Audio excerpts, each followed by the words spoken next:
회장님, 이번 벤처 합병 면접 대상 중 김서연 대표가 있습니다. 그 이름을 듣는 순간 박정호의 손에 든 만년필이 떨렸다. 40년 전 아내가 남긴 편지 속 우리 서연이와 동일한 그 이름이었다. 설마 같은 이름이겠지. 그 아이가 그럴 리 없어. 하지만 마음 깊은 곳에서는 이미 진실을 직감하고 있었다. 오늘 사연 시작하기 전에 구독과 좋아요 부탁드립니다. 서울 한강변을 내려다보는 초고층 빌딩의 꼭대기층, 그곳에 자리한 이사회실은 마치 하늘에 떠 있는 성처럼 보입니다. 매일 새벽 5시 30분, 박정호는 어김없이 자신의 집무실 창가에 섭니다.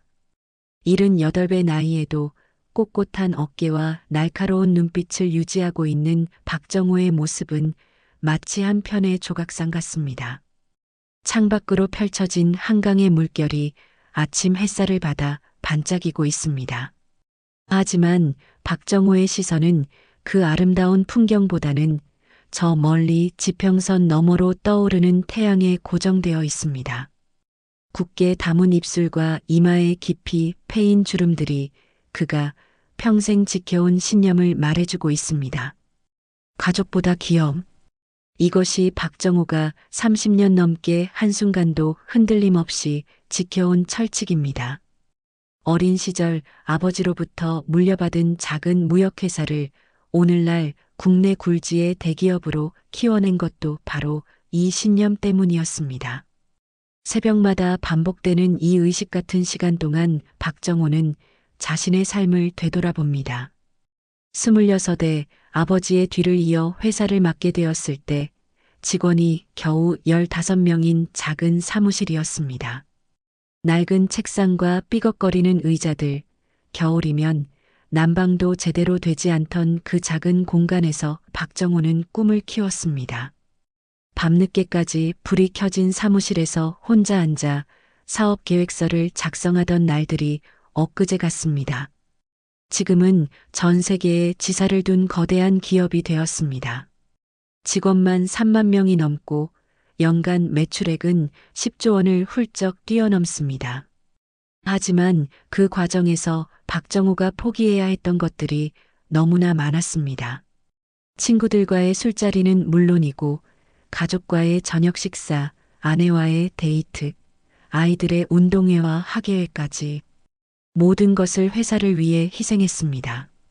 특히 첫째 딸 민주가 초등학교에 입학할 때 박정호는 중국 출장 중이었습니다. 둘째 아들이 고등학교를 졸업할 때도 유럽에서 중요한 계약을 체결하느라 참석하지 못했습니다. 그때마다 아내는 이해한다고 말했지만 박정호는 그 말 속에 담긴 서운함을 알고 있었습니다. 박정호는 천천히 커피잔을 들어 입에 댑니다. 늘 마시는 블랙커피의 쓴맛이 오늘따라 더욱 진하게 느껴집니다. 가문과 회사를 지키는 것이 내 사명이다. 가족의 온기는 잠깐의 사치였을 뿐 마음속으로 되뇌는 이 말들이 오늘따라 더욱 무겁게 느껴집니다. 특히 10년 전 아내를 떠나보낸 후로는 이 신념이 그의 유일한 버팀목이 되었습니다. 아내 영희는 50대 중반의 이른 나이에 세상을 떠났습니다. 췌장암이었습니다. 진단을 받고 불과 6개월 만의 일이었습니다. 그 짧은 시간 동안에도 박정호는 회사 일로 바빠 병원에 자주 가지 못했습니다. 아내의 마지막 순간에도 그는 이사회에 참석하고 있었습니다. 집무실 벽면에는 역대 회장들의 사진이 나란히 걸려 있습니다. 할아버지, 아버지, 그리고 자신까지. 박정호는 그 사진들을 바라보며 자신이 지켜온 가문의 전통을 생각합니다. 남자는 밖에서 일하고 여자는 집에서 가정을 돌본다는 전통적인 가치관이 그의 뼛속 깊이 박혀 있습니다. 하지만 세상은 빠르게 변하고 있고 그런 가치관이 점점 설 자리를 잃어가고 있다는 것을 박정호도 잘 알고 있습니다. 오전 7시 정각, 집무실 문이 조심스럽게 열립니다. 박민주가 두툼한 보고서 파일을 든 채 아버지 앞에 섭니다. 올해 50살이 된 장녀 박민주는 아버지를 쏙 빼닮은 날카로운 이목구비와 단호한 성격의 소유자입니다. 이른 아침부터 완벽하게 차려입은 정장 차림에서 그녀의 철저함이 엿보입니다. 민주의 헤어스타일은 언제나 단정하게 뒤로 넘긴 것이 특징입니다. 화장도 최소한으로만 하지만 자연스러운 아름다움이 돋보입니다. 하지만 그 차가운 표정 뒤에는 깊은 외로움이 숨어 있다는 것을 박정호는 알고 있습니다. 아버지, 어제 이사회에서 논의된 벤처 합병건에 대한 추가 자료입니다. 민주의 목소리는 언제나처럼 차분하고 정확합니다. 박정호는 고개를 끄덕이며 보고서를 받아듭니다. 민주는 아들이 없는 박정호에게 있어 회사의 후계자이자 든든한 동반자였습니다. 사실 박정호에게는 아들이 하나 있었습니다. 하지만 둘째인 박준호는 대학 졸업 후 미국으로 떠나 지금까지 돌아오지 않고 있습니다. 회사 일에는 전혀 관심을 보이지 않고 자유로운 예술가의 삶을 살고 싶다며 뉴욕에서 작은 갤러리를 운영하고 있습니다. 부모 세대의 전통적 가부장적 가치와 딸의 현대적 경영 감각이 미묘하게 부딪히는 순간이 일상이 되었습니다. 민주는 하버드에서 경영학을 전공하고 돌아온 후 아버지와는 다른 방식으로 회사를 이끌어가야 한다고 생각하고 있습니다. 직원들과의 소통을 중시하고 수평적 조직 문화를 만들어가려 노력합니다. 하지만 그런 생각을 아버지 앞에서 직접적으로 표현하는 일은 거의 없습니다. 이번 합병 대상 회사들의 재무 상태는 어떻습니까? 박정호의 질문에 민주가 차례대로 설명을 시작합니다. 숫자와 그래프가 가득한 자료들을 넘기며 이야기하는 민주의 모습에서 박정호는 젊은 시절의 자신을 봅니다. 같은 날카로운 분석력과 냉철한 판단력을 보이는 딸이 자랑스러우면서도 한편으로는 안쓰럽습니다. 민주는 결혼도 하지 않은 채 회사 일에만 매진하고 있습니다. 박정호 자신이 그랬던 것처럼 말입니다. 가끔 박정호는 민주에게 개인적인 행복을 찾으라고 말하지만 정작 자신이 그런 삶을 살지 못했기에 그 말에 설득력이 없다는 것을 잘 알고 있습니다. 창밖의 한강은 이제 완전히 황금빛으로 물들었습니다. 출근 시간이 다가오면서 한강대로에는 차들이 줄을 이루기 시작합니다. 멀리 여의도 빌딩들이 아침 햇살을 받아 반짝이고 한강공원에는 조깅을 하는 사람들의 모습이 보입니다. 박정호와 민주는 여전히 보고서를 놓고 진지한 대화를 나누고 있습니다. 이들 부녀에게 남은 건 의무와 책임, 그리고 회사를 향한 헌신뿐입니다. 그리고 아무도 모르는 깊숙한 곳에 오래도록 묻어둔 비밀 하나가 있습니다. 그날 오후 2시 박정호는 평소와 다름없이 각종 보고서를 검토하고 있었습니다. 책상 위에는 합병 대상 회사들의 자료가 차곡차곡 정리되어 있었고 그는 하나씩 꼼꼼히 살펴보고 있었습니다. 50년 넘게 기업을 운영해온 경험으로 어떤 회사가 투자 가치가 있는지 한눈에 파악할 수 있었습니다. 바로 그때 집무실 문이 살짝 열리며 비서 김 과장이 조심스럽게 들어왔습니다. 20년 넘게 박정호를 보좌해온 김 과장은 언제나 신중하고 정확한 보고로 신뢰를 받고 있었습니다. 하지만 오늘 김 과장의 표정에는 평소와 다른 긴장감이 느껴졌습니다. 회장님, 내일 오전 벤처 합병 면접 일정을 다시 한번 확인드리겠습니다. 김 과장이 수첩을 펼치며 차례대로 면접 대상자들의 이름을 읽어나갔습니다. 오전 9시 테크놀로지 박 대표, 10시 바이오메드 이 대표, 그리고 11시에 스마트 솔루션 김서연 대표입니다.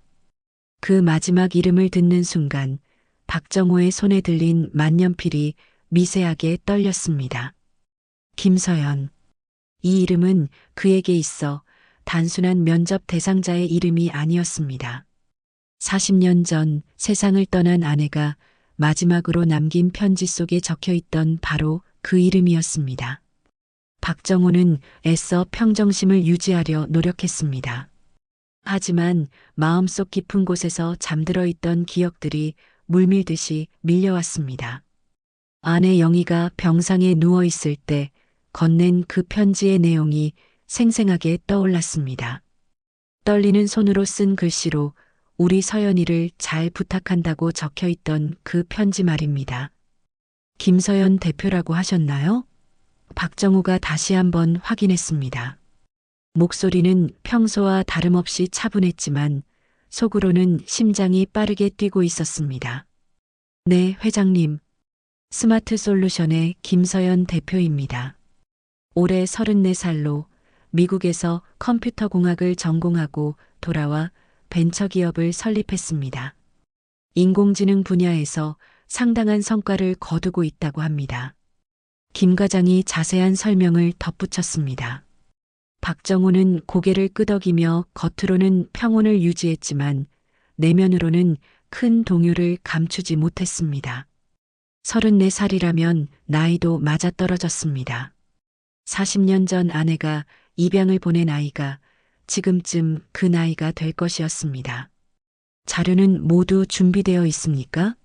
박정호가 물었습니다. 네, 세 회사 모두 상세한 자료가 준비되어 있습니다. 특히 김서연 대표의 회사는 최근 해외에서도 주목받고 있어 추가 자료를 더 수집해 두었습니다. 김 과장이 대답했습니다. 박정호는 손으로 이마를 문지르며 잠시 생각에 잠겼습니다. 설마 같은 이름이겠지. 그 아이가 그럴 리 없어. 하지만 마음 한편으로는 궁금증과 기대감이 동시에 밀려왔습니다. 40년 동안 한 번도 찾아보려 하지 않았던 그 아이가 이제 성인이 되어 자신 앞에 나타날 수도 있다는 생각에 가슴이 두근거렸습니다. 민주 상무도 내일 면접에 참석합니까? 박정호가 물었습니다. 네, 상무님께서도 참석하신다고 하셨습니다. 합병 후 업무 협조를 위해 직접 면접을 보고 싶다고 하시더군요. 김 과장이 답했습니다. 박정호는 창밖을 바라보며 깊은 한숨을 내쉬었습니다. 한강이 흘러가는 모습을 바라보고 있으니 지난날의 기억들이 파노라마처럼 스쳐 지나갔습니다. 아내와 처음 만났던 날, 결혼식 날, 첫 아이를 낳던 날, 그리고 그 아픈 마지막 순간들까지.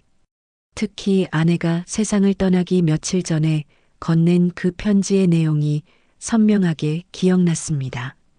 여보, 미안해요. 당신에게 말하지 못한 게 하나 있어요. 우리 결혼 초기에 잠깐 돌본 아이가 있었어요. 서연이라는 이름의 여자아이였는데 사정상 입양을 보낼 수밖에 없었어요. 그 아이를 언젠가 찾아서 잘 부탁한다고 전해주세요. 당시 박정호는 회사 일에 너무 바빠 아내의 말을 제대로 듣지 못했습니다. 그리고 아내가 세상을 떠난 후에도 그 편지를 다시 읽어볼 여유가 없었습니다. 아니, 정확히 말하면 읽고 싶지 않았습니다. 그 편지를 읽으면 아내에 대한 그리움이 더 커질 것 같아서 피하고 있었습니다.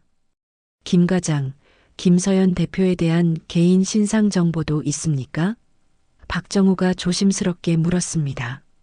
네, 기본적인 정보는 있습니다. 고아원에서 자랐고 장학금을 받으며 공부했다고 되어 있습니다. 상당히 우수한 인재로 보입니다. 김 과장의 답변에 박정호의 심장이 더욱 빠르게 뛰기 시작했습니다.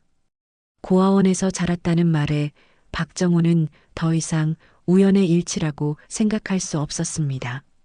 나이도 맞고 이름도 같고 고아원 출신이라는 것까지 모든 조건이 일치했습니다.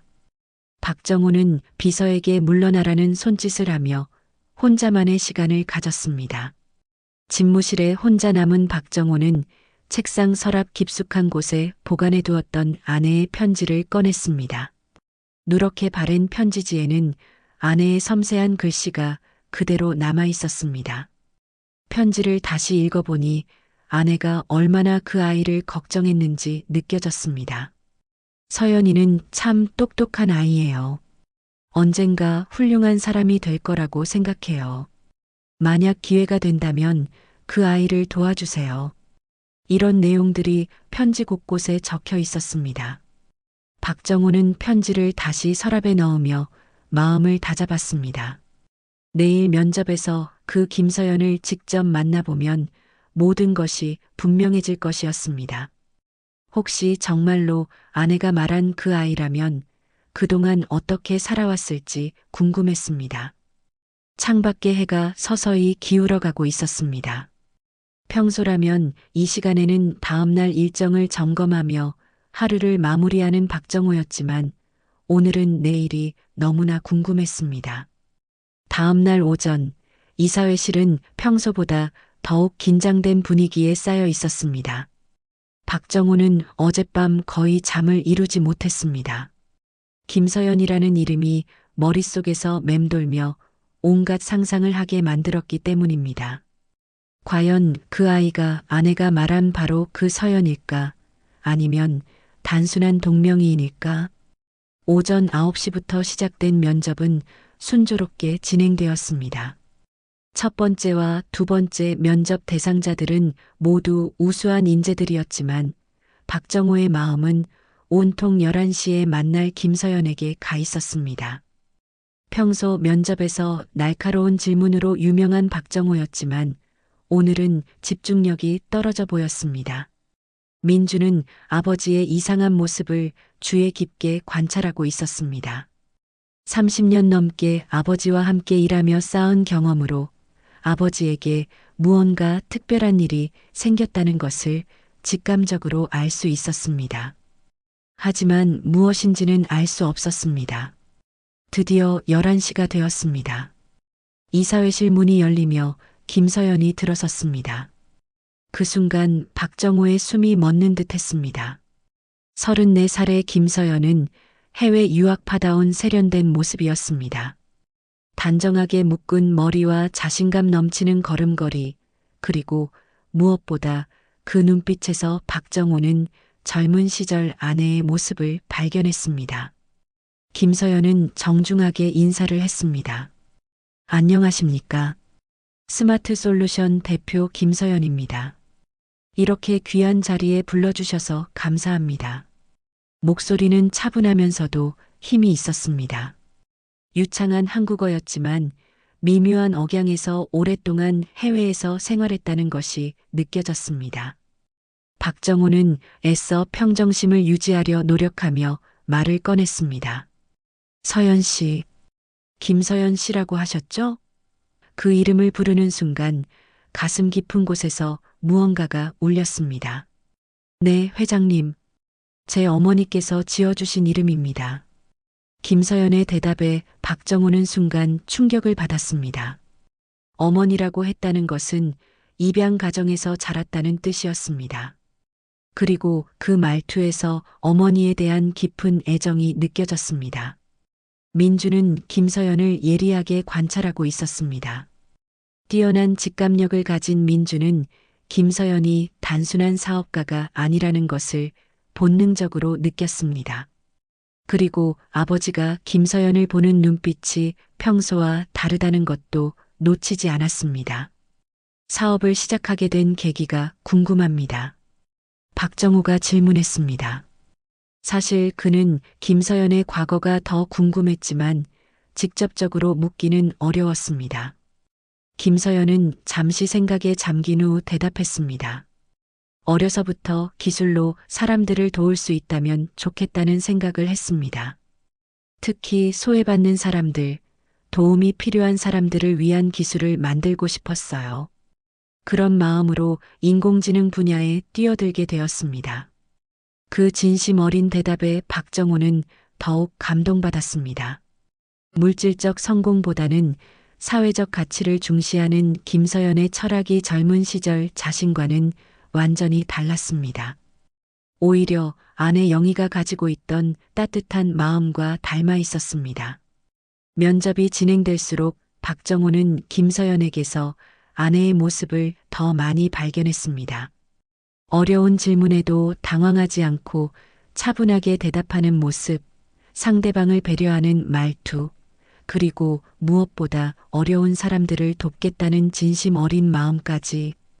해외에서 오랫동안 생활하셨는데 한국으로 돌아오신 특별한 이유가 있으신가요? 민주가 질문했습니다. 민주의 목소리에는 미묘한 경계심이 담겨 있었습니다. 김서연은 잠시 망설이다가 대답했습니다. 사실 저에게는 한국에서 찾고 싶은 것이 있습니다. 제 뿌리를 찾고 싶어서 돌아왔어요. 그 말에 박정호의 심장이 더욱 빠르게 뛰기 시작했습니다. 뿌리를 찾는다는 것은? 박정호가 조심스럽게 물었습니다. 저는 어릴 때 입양되어 미국에서 자랐습니다. 양부모님께서 정말 잘해주셨지만 그래도 생물학적 부모님이 누구인지 알고 싶은 마음이 있었어요. 그래서 한국으로 돌아왔습니다. 김서연의 솔직한 고백에 이사회실에는 잠시 정적이 흘렀습니다. 박정호는 가슴이 뛰는 것을 느꼈습니다. 이제 거의 확신에 가까웠습니다. 김서연이 바로 아내가 말한 그 아이라는 것을, 나이도 맞고 이름도 같고 입양되었다는 사실까지 모든 것이 일치했습니다. 민주는 김서연의 말을 들으며 복잡한 감정에 휩싸였습니다. 혹시 김서연이 자신들 가족과 어떤 관련이 있는 것은 아닐까 하는 의심이 들기 시작했습니다. 특히 아버지의 이상한 반응을 보니 더욱 그런 생각이 강해졌습니다. 면접은 예정된 시간보다 훨씬 길어졌습니다. 박정호는 김서연에 대해 더 많은 것을 알고 싶어 했고, 김서연도 자신의 비전과 계획을 상세히 설명했습니다. 사업적으로도 김서연의 회사는 상당한 잠재력을 가지고 있었습니다. 마지막으로 질문 하나만 더 하겠습니다. 박정호가 말했습니다. 혹시 생물학적 부모님에 대해 알고 계신 정보가 있으신가요? 김서연은 잠시 망설이다가 대답했습니다. 많지는 않습니다. 다만 양어머니께서 돌아가시기 전에 말씀해 주신 것이 있어요. 제 생모께서 마지막에 편지 하나를 남기셨다고 하더군요. 언젠가 기회가 되면 그 편지를 전해드리고 싶다고 하셨습니다. 그 말을 듣는 순간 박정호는 더 이상 의심할 여지가 없다는 것을 알았습니다. 아내가 남긴 편지가 있다는 것, 그리고 김서연이 그것을 가지고 있다는 것. 모든 퍼즐 조각이 맞아떨어졌습니다. 면접이 끝나고 김서연이 나간 후 이사회실에는 긴 침묵이 흘렀습니다. 박정호는 창밖을 바라보며 깊은 생각에 잠겼고, 민주는 아버지의 표정을 살피고 있었습니다. 둘 다 각자 복잡한 감정에 휩싸여 있었습니다. 면접이 끝난 후 며칠 동안 박민주는 아버지의 이상한 행동을 계속 지켜보았습니다. 평소 면접 후에는 바로 결론을 내리는 박정호가 이번에는 유난히 오랫동안 고민하고 있었습니다. 특히 김서연에 대한 자료를 반복해서 들여다보는 모습이 평상시와는 달랐습니다. 민주의 예리한 직감은 뭔가 중대한 일이 일어나고 있다고 경고하고 있었습니다. 30년 넘게 아버지와 함께 일하며 쌓은 경험으로 아버지에게 김서연이 단순한 사업 파트너 이상의 의미가 있다는 것을 느낄 수 있었습니다. 그래서 민주는 은밀히 김서연에 대한 조사를 시작했습니다. 먼저 민주는 신뢰할 만한 사설 조사기관에 연락을 취했습니다. 회사 차원에서 합병 대상 기업에 대한 정밀 조사를 한다는 명목으로 김서연의 과거를 파헤치기 시작했습니다. 민주는 특히 김서연의 출생 기록과 입양 과정에 대해 자세히 알고 싶어 했습니다. 며칠 후 조사 결과가 민주의 손에 들어왔습니다. 그 내용은 충격적이었습니다. 김서연은 1984년 4월 15일 서울에서 태어났으며 출생신고서에는 부모 미상으로 기록되어 있었습니다. 생후 6개월 만에 한 고아원으로 보내졌고 2살 때 미국 가정에 입양되었다고 되어 있었습니다. 하지만 더 중요한 것은 그 다음 내용이었습니다. 조사관이 수소문한 결과 김서연을 고아원에 맡긴 사람이 박정호의 아내 영이라는 사실이 밝혀졌습니다. 당시 고아원 기록에는 일시적으로 맡기는 것이라고 되어 있었지만 결국 정식 입양 절차를 밟게 되었다는 것입니다. 민주는 자료를 보며 손이 떨렸습니다. 출생 날짜를 계산해 보니 정확히 40년 전이었습니다. 그때는 민주가 10살 때였는데 어머니가 몇 달간 어딘가에 다녀왔던 기억이 어렴풋이 났습니다. 당시에는 어머니가 몸이 아파서 요양을 다녀온다고만 들었었는데 사실은 아이를 낳아 기르다가 입양을 보낸 것이었습니다. 그럼 김서연이 내 동생이라는 말인가? 민주의 머릿속이 복잡해졌습니다. 아버지가 외도를 했다는 뜻인지 아니면 다른 사연이 있는 것인지 알 수 없었습니다. 하지만 분명한 것은 김서연이 자신들 가족과 깊은 관련이 있다는 사실이었습니다. 민주는 더 자세한 내용을 알아보기 위해 당시 고아원에서 일했던 사람들을 수소문했습니다. 다행히 당시 원장이었던 분이 아직 생존해 계셨고 그분을 통해 더 구체적인 내용을 들을 수 있었습니다. 그때 그 부인이 정말 많이 울었어요. 아이를 맡기면서도 계속 미안하다고 나중에 꼭 데리러 오겠다고 하시더군요. 하지만 몇 달 후에 연락이 끊어졌어요. 나중에 들어보니 큰 병에 걸리셨다고 하더라고요. 원장의 증언을 통해 민주는 어머니의 마지막 시기에 대해 더 자세히 알 수 있었습니다. 민주는 집으로 돌아가 어머니의 유품을 다시 살펴보았습니다. 오래전에 정리해둔 상자들을 하나씩 열어보니 어머니의 일기장이 나왔습니다. 그 일기장에는 김서연에 대한 내용이 여러 차례 등장했습니다. 서연이가 너무 보고 싶다. 하지만 지금 상황에서는 어쩔 수 없다. 언젠가 여건이 되면 꼭 찾아서 사과하고 싶다. 서연이가 행복하게 잘 자라고 있을까? 밤마다 그 아이 생각에 잠이 오지 않는다. 이런 내용들이 일기 곳곳에 적혀 있었습니다. 일기를 읽으며 민주는 어머니가 김서연을 얼마나 사랑했는지 알 수 있었습니다. 그리고 왜 아버지에게 마지막 편지에서 김서연 이야기를 했는지도 이해할 수 있었습니다. 어머니에게 김서연은 평생의 한이었던 것입니다. 하지만 민주의 마음은 복잡했습니다. 한편으로는 잃어버린 동생을 찾은 것 같아 기뻤지만 다른 한편으로는 두려웠습니다. 김서연이 회사에 들어온다면 자신의 후계자 지위가 흔들릴 수도 있기 때문이었습니다. 평생을 회사를 위해 헌신해온 민주에게 후계 구도의 변화는 심각한 문제였습니다. 며칠을 고민한 끝에 민주는 김서연을 직접 만나보기로 결심했습니다. 진실이 무엇인지 확인하고 김서연이 무슨 생각을 하고 있는지 알아보고 싶었습니다. 민주는 김서연에게 연락을 취해 조용한 카페에서 만날 약속을 잡았습니다. 약속 장소는 한강이 내려다 보이는 조용한 카페였습니다. 김서연은 약속 시간에 정확히 도착했습니다. 민주는 김서연을 자세히 관찰하며 어머니나 아버지의 모습을 찾아보려 했습니다.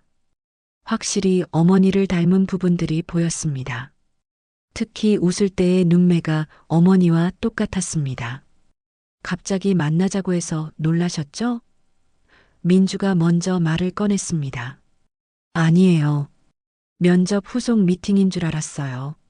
김서연이 차분하게 대답했습니다. 민주는 잠시 망설이다가 본론을 꺼냈습니다. 사실 저는 당신에 대해 궁금한 게 많아요. 특히 당신의 과거에 대해서요. 김서연의 표정이 약간 경직되었습니다. 무슨 말씀이신지 잘 모르겠어요. 당신이 우리 가족과 관련이 있는 것 같아서요. 민주가 직설적으로 말했습니다. 그 순간 김서연의 눈빛이 바뀌었습니다. 마치 오랫동안 기다려왔던 순간이 왔다는 듯한 표정이었습니다. 김서연은 잠시 침묵하다가 핸드백에서 오래된 봉투 하나를 꺼냈습니다. 사실 저도 알고 있어요. 김서연이 조용히 말했습니다. 제가 누구인지, 그리고 제 생모가 누구인지도요. 민주는 그 봉투를 보며 가슴이 뛰는 것을 느꼈습니다. 봉투에는 40년 전 어머니의 필체로 서연이에게라고 적혀 있었습니다. 민주는 더 이상 의심할 여지가 없다는 것을 깨달았습니다. 김서연이 정말로 자신의 동생이라는 것을. 카페에서의 대화 이후 며칠 동안 민주는 김서연이 자신의 동생이라는 충격적 사실을 혼자 감당하며 고통스러운 시간을 보냈습니다. 김서연이 보여준 어머니의 편지는 모든 의혹을 말끔히 해소시켰습니다. 어머니의 섬세한 글씨로 쓰인 그 편지에는 김서연에 대한 깊은 사랑과 미안함이 가득 담겨 있었습니다. 하지만 민주에게는 더 큰 고민이 있었습니다. 이 사실을 아버지에게 알려야 할지 아니면 계속 숨겨야 할지 결정하지 못하고 있었습니다. 아버지가 이미 김서연의 정체를 알고 있는 것 같았지만 확실하지는 않았습니다. 그리고 무엇보다 이 일이 회사와 가족에게 미칠 파장이 걱정되었습니다. 민주의 내면에서는 복잡한 감정들이 뒤엉키고 있었습니다. 한편으로는 어릴 때부터 늘 동생이 있었으면 좋겠다고 생각했던 자신을 떠올리며 김서연에게 반가움을 느꼈습니다. 하지만 다른 한편으로는 김서연이 회사의 후계 구도에 변화를 가져올 수 있다는 두려움이 앞섰습니다. 특히 민주를 괴롭히는 것은 질투심이었습니다. 김서연은 해외에서 훌륭한 교육을 받았고 스스로 성공한 사업가가 되었습니다. 반면 민주는 평생을 아버지의 그늘에서 회사를 위해서만 살아왔습니다. 개인적인 행복은 뒤로 미룬 채 오직 회사의 후계자가 되기 위해 모든 것을 희생했습니다. 그런데 갑자기 나타난 김서연이 아버지의 관심을 독차지하게 된다면 자신의 그동안 노력이 무의미해질 수도 있었습니다. 민주는 이런 자신의 마음이 이기적이라는 것을 알면서도 어쩔 수 없었습니다. 이사회 전날 밤 민주는 더 이상 혼자서 이 비밀을 감당할 수 없다고 판단했습니다. 그래서 김서연에게 다시 연락을 취해 은밀한 만남을 제안했습니다. 이번에는 아무도 없는 회사 근처의 작은 레스토랑에서 만나기로 했습니다. 다시 만나자고 해서 미안해요. 민주가 조심스럽게 말문을 열었습니다. 하지만 우리가 이야기해야 할 것들이 너무 많아요. 김서연은 차분한 표정으로 민주를 바라보았습니다. 저도 그렇게 생각해요. 사실 제가 한국에 온 이유 중 하나가 바로 이것 때문이에요. 무슨 뜻인가요? 민주가 물었습니다. 김서연은 잠시 망설이다가 솔직하게 대답했습니다. 저는 단순히 사업 때문에 한국에 온 게 아니에요. 제 뿌리를 찾기 위해서였어요. 그리고 어머니의 마지막 소원을 이루기 위해서이기도 했고요. 어머니의 마지막 소원이요? 양어머니께서 돌아가시기 전에 제게 말씀하셨어요. 생모께서 마지막에 남기신 편지를 언젠가 생부에게 전해달라고요. 그래서 저는 그분을 찾기 위해 한국에 왔습니다. 민주는 가슴이 뛰는 것을 느꼈습니다. 김서연이 아버지를 찾아온 것이라면 이미 아버지의 정체를 알고 있다는 뜻이었습니다. 혹시 그분이 누구인지 알고 계신가요? 민주가 조심스럽게 물었습니다. 김서연은 고개를 끄덕였습니다. 네, 알고 있어요. 박정호 회장님이시죠. 그 순간 민주는 말문이 막혔습니다. 김서연이 이미 모든 것을 알고 있었던 것입니다. 그렇다면 면접에 온 것도 합병을 제안한 것도 모두 계획된 일이었을 수도 있습니다. 그럼 처음부터 모든 걸 알고 계셨던 거예요? 민주의 목소리에는 당황스러움이 묻어났습니다. 아니에요. 확신하게 된 건 얼마 되지 않았어요. 양어머니께서 주신 단서들을 바탕으로 차근차근 찾아낸 거였어요. 김서연이 설명했습니다.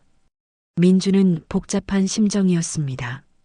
김서연이 의도적으로 접근한 것인지 아니면 정말 우연의 일치인지 알 수 없었습니다. 하지만 분명한 것은 김서연이 단순한 사업 파트너가 아니라 자신들 가족의 일원이라는 사실이었습니다. 그럼 이제 어떻게 하실 건가요? 민주가 물었습니다. 김서연은 잠시 생각에 잠긴 후 대답했습니다. 사실 저는 복잡한 심정이에요. 한편으로는 생부를 만나서 어머니의 편지를 전해드리고 싶지만 다른 한편으로는 여러분의 평온한 삶을 방해하고 싶지도 않아요. 그 진심 어린 말에 민주는 김서연에 대한 인상이 조금 바뀌기 시작했습니다. 김서연이 단순히 재산이나 지위를 노리고 온 것이 아니라 정말로 가족의 의미를 찾기 위해 온 것 같았습니다. 하지만 바로 그 순간 민주의 핸드폰이 울렸습니다. 아버지의 비서 김 과장이었습니다. 상무님, 큰일입니다. 내일 이사회 관련해서 언론에 기사가 났어요. 민주는 급히 인터넷 뉴스를 확인했습니다.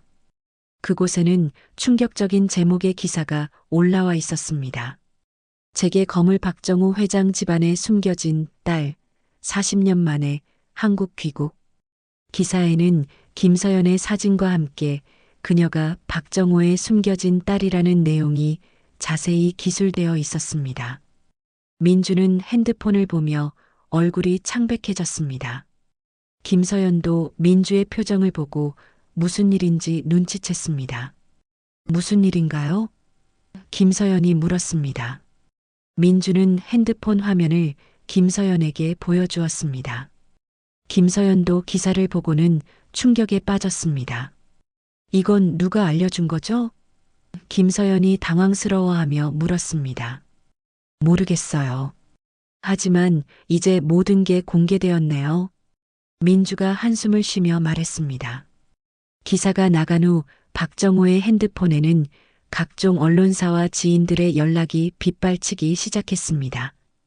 회사 주가도 요동치기 시작했고 온갖 추측성 보도들이 쏟아져 나왔습니다. 민주는 급히 아버지에게 연락을 취했습니다. 아버지, 지금 어디 계세요? 큰일 났어요.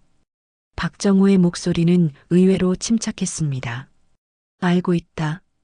집으로 와라. 이제 모든 걸 정리해야 할 때가 온 것 같구나. 민주와 김서연은 서로를 바라보며 복잡한 감정에 휩싸였습니다. 이제 더 이상 숨길 수도 없고 피할 수도 없는 상황이 되었습니다.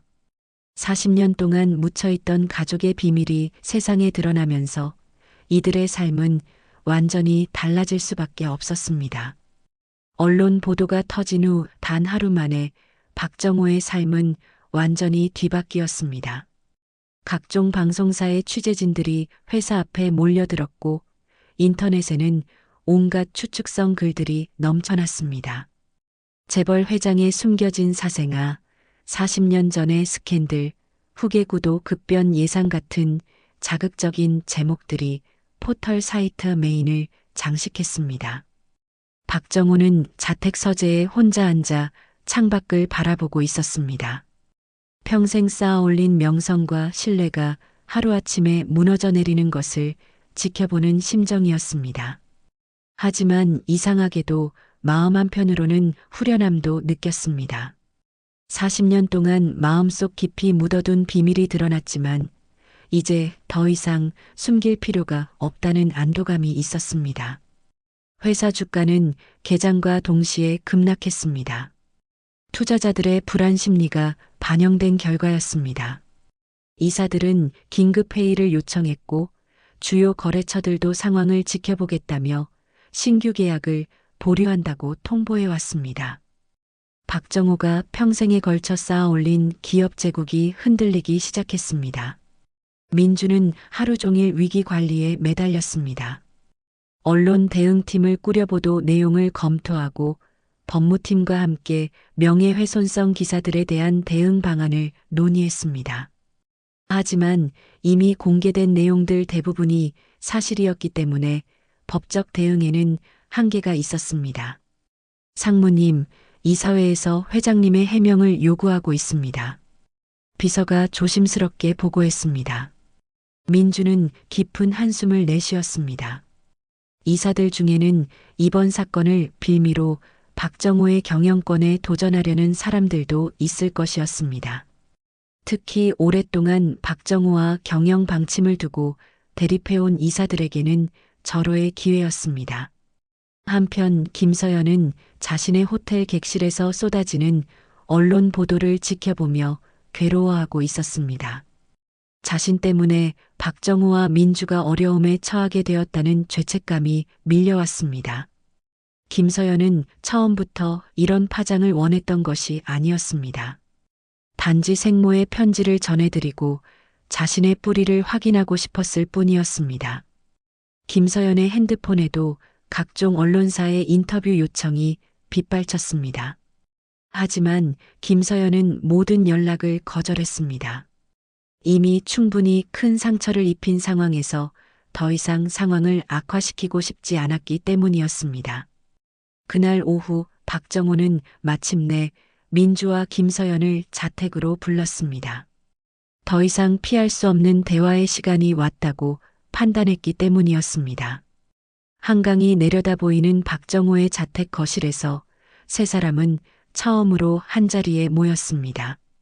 서연아. 박정호가 김서연을 부르며 입을 열었습니다. 그 호칭에 김서연은 가슴이 뛰는 것을 느꼈습니다. 평생 꿈꿔왔던 아버지의 부름이었습니다. 정말 미안하다. 내가 어떤 마음으로 지금까지 살아왔을지 생각하니 마음이 아프구나. 박정호의 목소리는 떨리고 있었습니다. 평생 강인함의 상징이었던 그가 처음으로 약한 모습을 보이는 순간이었습니다. 김서연은 눈물을 참으며 대답했습니다. 괜찮아요. 양부모님께서 정말 잘해주셨어요. 행복하게 자랐습니다. 그래도 내가 내 아버지로서 해야 할 일들을 하지 못했다. 첫걸음마도 첫말도 졸업식도 모두 놓쳤구나. 박정호의 눈가에 눈물이 맺혔습니다. 민주는 그 광경을 보며 복잡한 감정에 휩싸였습니다. 평생 감정을 드러내지 않던 아버지가 김서연 앞에서는 이렇게 약해지는 모습이 한편으로는 놀라웠고 다른 한편으로는 질투가 났습니다. 아버지, 지금 중요한 건 과거가 아니라 앞으로입니다. 민주가 차분하게 말했습니다. 회사 상황이 심각해요. 이사회에서는 아버지의 사퇴를 요구할 수도 있어요. 박정호는 고개를 끄덕였습니다. 알고 있다. 이미 각오하고 있었다. 각오라니요? 민주가 놀라며 물었습니다. 이번 일을 계기로 나는 회장직에서 물러날 생각이다. 박정호의 말에 민주와 김서연 모두 충격을 받았습니다. 아버지, 그럼 회사는 어떻게 하시려고요? 민주가 급하게 물었습니다. 너에게 맡기겠다. 너는 충분히 준비되어 있다. 박정호가 민주를 바라보며 말했습니다. 하지만 민주는 아직 확신이 서지 않았습니다. 김서연이 나타난 지금 후계 구도가 어떻게 될지 예측할 수 없었기 때문이었습니다. 그때 김서연이 입을 열었습니다. 저는 회사 경영에 참여할 생각이 없습니다. 무슨 말이냐? 박정호가 놀라며 물었습니다. 저는 제 사업이 있고 제가 하고 싶은 일이 있어요. 그리고 무엇보다 저는 이 가족의 평화를 깨뜨리고 싶지 않아요. 김서연의 말에 민주는 안도의 한숨을 내쉬었습니다. 하지만 너도 이 집안의 일원이다. 당연히 권리가 있다. 박정호가 말했습니다. 김서연은 핸드백에서 오래된 편지 봉투를 꺼냈습니다. 사실 저는 이것을 전해드리기 위해 왔어요. 어머니가 마지막에 남기신 편지입니다. 박정호는 떨리는 손으로 편지를 받았습니다. 봉투에는 40년 전 아내의 친필로 정호에게라고 적혀 있었습니다. 박정호는 편지를 펼쳐 읽기 시작했습니다. 편지에는 아내의 마지막 심경이 담겨 있었습니다. 김서연을 입양 보낸 것에 대한 미안함, 박정호에 대한 사랑, 그리고 가족에 대한 걱정이 절절하게 적혀 있었습니다. 특히 마지막 부분에는 서연이를 찾아서 우리 가족으로 받아들여 달라는 간절한 부탁이 적혀 있었습니다. 편지를 다 읽은 박정호는 한동안 말을 하지 못했습니다. 아내의 마지막 소원을 이제야 알게 된 것이었습니다. 그동안 자신이 얼마나 많은 것을 놓치고 살았는지 깨달았습니다. 서연아, 내 어머니의 소원을 이루려면 너는 이 집으로 와야 한다. 박정호가 김서연을 바라보며 말했습니다. 하지만 김서연은 고개를 저었습니다. 어머니의 진짜 소원은 저희가 화해하는 것이었을 거예요. 제가 회사를 차지하는 것이 아니라요. 그 순간 세 사람은 각자 다른 생각에 잠겼습니다. 박정호는 뒤늦게나마 아버지 역할을 하고 싶었고, 민주는 김서연에 대한 복잡한 감정을 정리하려 했고, 김서연은 자신이 이 가족에게 어떤 의미인지 고민하고 있었습니다. 이사회가 열리는 날 아침, 박정호는 평소보다 일찍 회사에 도착했습니다. 언론의 집중 조명을 받으며 건물로 들어서는 길은 마치 법정으로 향하는 피고인의 심정이었습니다. 하지만 박정호의 표정은 의외로 담담했습니다. 어젯밤 아내의 편지를 다시 읽으며 자신의 인생을 되돌아본 후 마음의 평화를 찾았기 때문이었습니다. 이사회실에는 이미 이사들이 모여 있었습니다. 평소와는 다른 긴장된 분위기가 감돌았습니다. 몇몇 이사들의 표정에서는 박정호에 대한 실망과 분노가 읽혔습니다. 특히 창립 멤버 중 하나인 김 이사는 노골적으로 불편한 기색을 드러내고 있었습니다. 회장님, 이번 사태에 대해 명확한 해명이 필요합니다. 김 이사가 박정호가 자리에 앉자마자 직격탄을 날렸습니다. 회사의 신뢰도가 바닥으로 떨어졌고 주가도 연일 하락하고 있습니다. 박정호는 침착하게 고개를 끄덕였습니다. 이사님들의 우려를 충분히 이해합니다.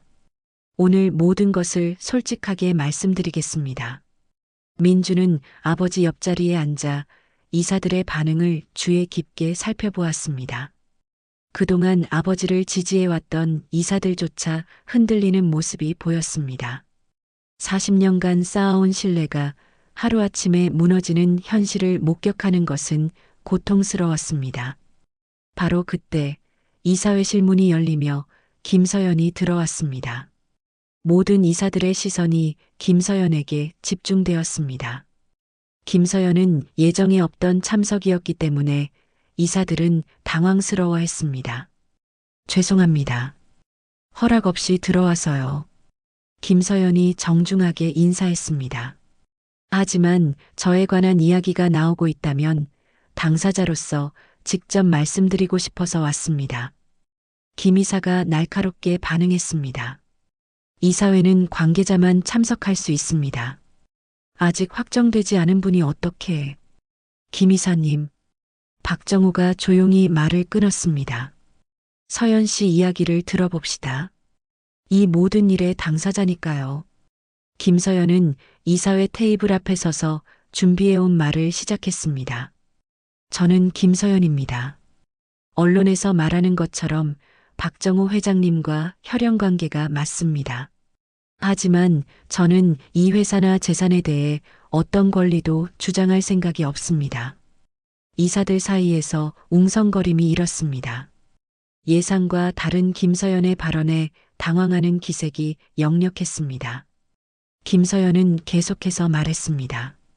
저는 단지 제 생모가 마지막에 남긴 편지를 전해드리기 위해 한국에 왔습니다. 그것이 제 유일한 목적이었습니다. 그때 김서연이 가방에서 오래된 편지를 꺼냈습니다. 이것이 그 편지입니다. 40년 전 박영희 여사께서 쓰신 것입니다. 박정호는 김서연을 바라보며 감동받았습니다. 김서연이 이런 공개적인 자리에서까지 진실을 말할 용기를 보여주고 있었기 때문입니다. 저는 미국에서 좋은 양부모님을 만나 행복하게 자랐습니다. 부족한 것 없이 교육받았고 지금도 제가 하고 싶은 일을 하며 살고 있습니다. 김서연의 목소리는 점점 더 확신에 차 있었습니다. 그렇다면 왜 합병을 제안하셨습니까? 한 이사가 의심스럽다는 듯이 물었습니다.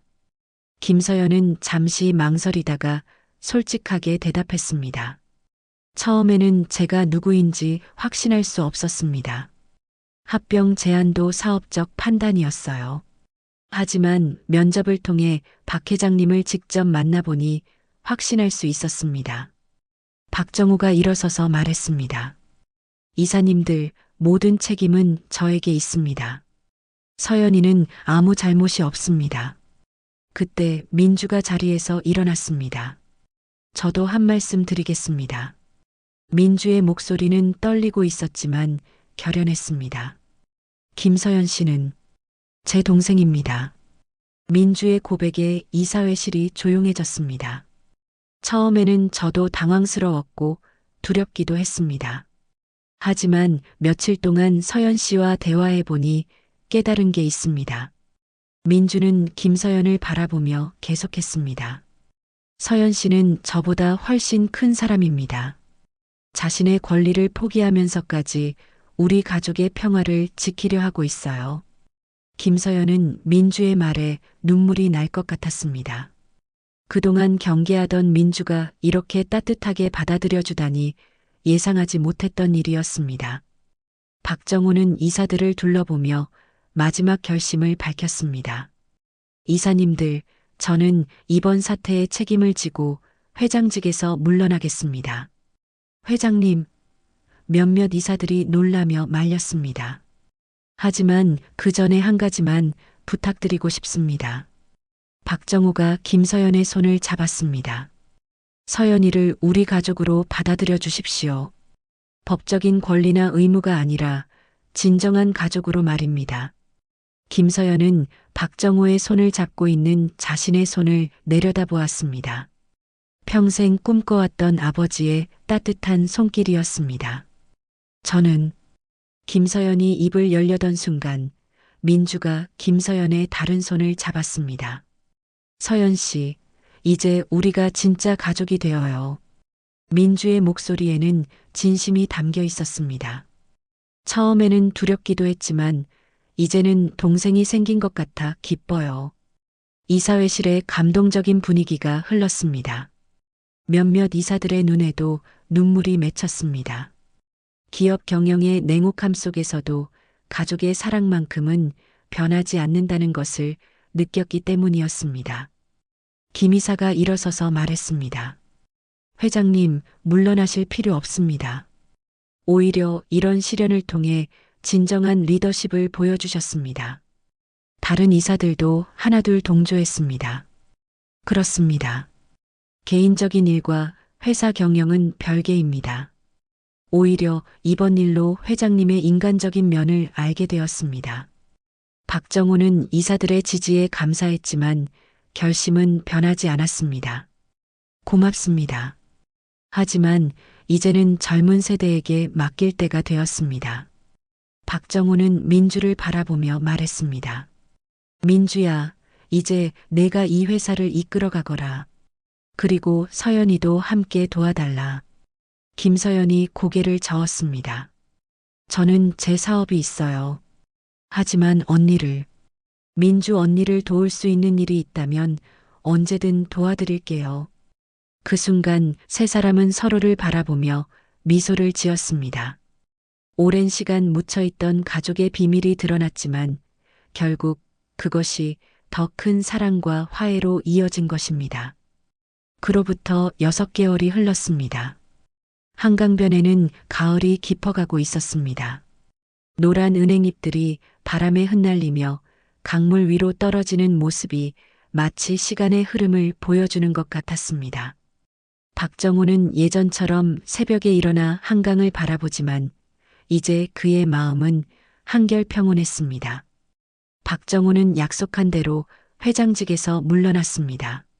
하지만 이사회의 만류로 명예회장 직책을 맡아 중요한 결정에는 여전히 조언을 하고 있었습니다. 민주가 새로운 회장으로 취임한 후 회사는 오히려 더욱 안정적으로 운영되고 있었습니다. 투명한 경영과 소통을 중시하는 민주의 리더십이 직원들과 투자자들에게 좋은 평가를 받았기 때문입니다.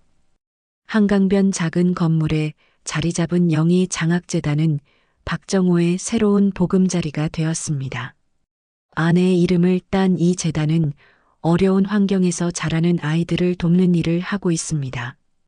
특히 고아원 출신 학생들에게 장학금을 지원하고 해외 유학 기회를 제공하는 사업에 중점을 두고 있었습니다. 박정호는 매일 아침 재단 사무실에 나와 직접 장학생들을 만나고 이야기를 들어줍니다. 기업을 경영할 때와는 완전히 다른 보람을 느끼고 있었습니다. 특히 자신과 같은 처지였던 아이들이 꿈을 키워나가는 모습을 보면서 진정한 성공의 의미를 깨닫게 되었습니다. 할아버지, 오늘도 일찍 오셨네요. 재단에서 일하는 젊은 직원이 인사를 건넵니다. 박정호는 이제 할아버지라는 호칭을 자연스럽게 받아들이고 있습니다. 권위적인 회장님이라는 호칭보다 훨씬 따뜻하게 느껴지기 때문입니다. 오늘은 특별한 날입니다. 김서연이 미국에서 잠시 귀국해 재단을 방문하기로 했기 때문입니다. 김서연은 자신의 사업을 정리하고 한국에서 새로운 시작을 준비하고 있었습니다. 박정호와 민주의 간곡한 부탁 때문이기도 했지만 무엇보다 자신의 뿌리가 있는 이곳에서 진정한 의미를 찾고 싶어 했기 때문입니다. 오후 2시 정각, 김서연이 재단 사무실에 도착했습니다. 반년 만에 보는 김서연의 모습은 예전보다 더욱 편안해 보였습니다. 미국에서의 바쁜 사업 일정을 정리하고 온 후라 그런지 표정도 한결 밝았습니다. 아버지, 김서연이 박정호를 부르는 목소리에는 이제 자연스러운 애정이 담겨 있었습니다. 처음에는 어색했던 아버지라는 호칭이 이제는 너무나 자연스러워졌습니다. 서연아, 힘들었지? 장거리 비행이 쉽지 않았을 텐데. 박정호가 김서연의 손을 잡으며 반갑게 맞이했습니다. 예전에는 차가운 악수로 인사했지만 이제는 아버지와 딸 사이의 따뜻한 스킨십이 자연스럽습니다. 김서연은 재단 사무실을 둘러보며 감탄했습니다. 정말 멋지네요. 이렇게 많은 아이들을 도우시고 계시는군요. 이 모든 게 내 어머니 덕분이다. 박정호가 벽에 걸린 영희의 사진을 바라보며 말했습니다. 영희가 마지막에 남긴 편지를 읽고 나서야 깨달았다. 진짜 성공은 돈을 버는 것이 아니라 사람을 돕는 것이라는 걸 말이야. 그때 민주가 들어왔습니다. 바쁜 회사 업무 중에도 시간을 내어 김서연을 만나러 온 것입니다. 예전에 차갑고 경직된 모습은 온데간데 없고 이제는 진정한 언니의 모습이었습니다. 서연아. 민주가 김서연을 껴안으며 반갑게 인사했습니다.